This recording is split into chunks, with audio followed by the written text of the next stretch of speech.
ওরে ওরে ওরে কি রে, কয় মধু মধু, কয় মধু না, মিসাইল মিসাইল। আচ্ছা এই শব্দটার একটু আরবি ভাষায় বইলা দিয়েন তো, এটারে কি হয়? কমেন্টে লেখেন। জোকেঙ্গা নেই সালা, বাও জোকেঙ্গা নেই। হ্যাঁ, আজকের দিনে ইরানের সর্বোচ্চ নেতা যে বক্তব্যগুলো দিয়েছেন, এগুলো কি শুধুই বক্তব্য নাকি প্রস্তুতিও আছে?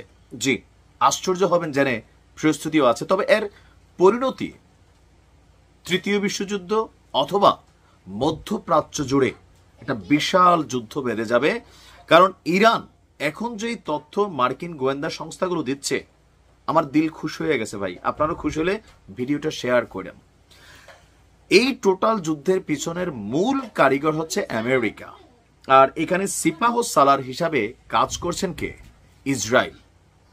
আমেরিকার মূল চাওয়া, যেটা ডোনাল্ড ট্রাম্প এর আগে যখন সে সরকার গঠন করছিল তখনই ইরানের সাথে একটা জিনিস সে ফাইনাল করতে চায়, সেটা হচ্ছে পরমাণু চুক্তিতে ইরানকে লাগাম পরানো, যে কোনোভাবেই ইরানের কাছে পরমাণু কোনো মেশিন থাকতে পারবে না।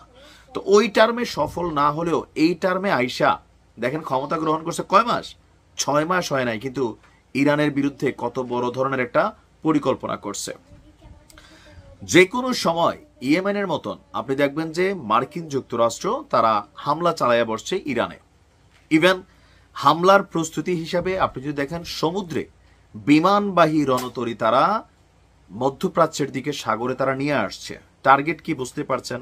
নাম্বার 2, মধ্যপ্রাচ্যের আরব দেশগুলোতে তাদের যে সামরিক ঘাঁটি আছে সেখানে যুদ্ধ বিমানগুলোকে সেখানে আইনা আইনা স্তূপ দিচ্ছে। তার মানে ইরানে বড় ধরনের একটা হামলা চালাবে। তো ইরান কি বৈশা বৈশা আঙ্গুল চষবে? না দাদন, ইরান খেলবে। ইরান যে খেলবে, ইরান বলছে নাকি মার্কিন যুক্তরাষ্ট্র বলছে? মার্কিন যুক্তরাষ্ট্র বলছে, পাশাপাশি ইরানও বলছে।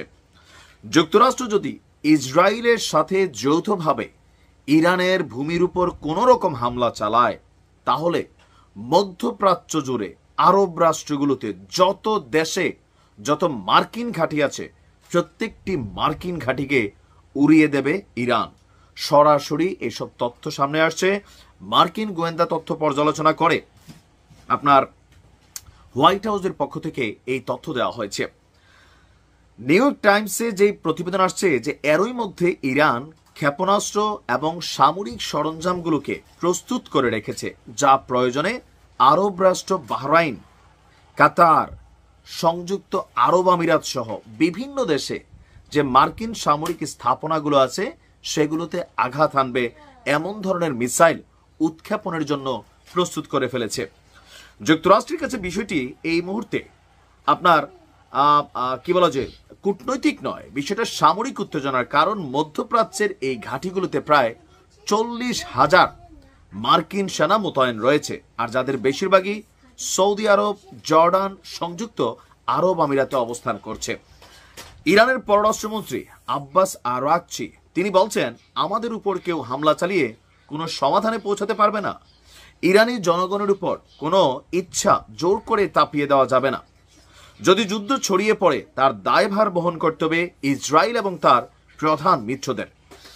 মার্কিন সামরিক কর্মকর্তারা মনে করছে ইরান সত্যি সত্যি মার্কিন ঘাঁটিগুলোতে হামলা চালাবে। আমরাও চাই চলুক দুই একটা। কেন? নাচতে যখন নামছি ঘোমটা দিয়ে আর লাভ কি? যদি ডরাইয়া ধমকাইয়া কাজ হইয়া যায় তাহলে তো আর দরকার নাই ইরানকে। এটা হচ্ছে ইরানের অস্তিত্ব টিকানোর লড়াই। কোনোভাবেই বিষয়টা এমন না যে ইসরায়েল 100টা ক্ষেপণাস্ত্র মারছে, ইরান 500 মারছে, আমরা 400 বেশি মারলাম।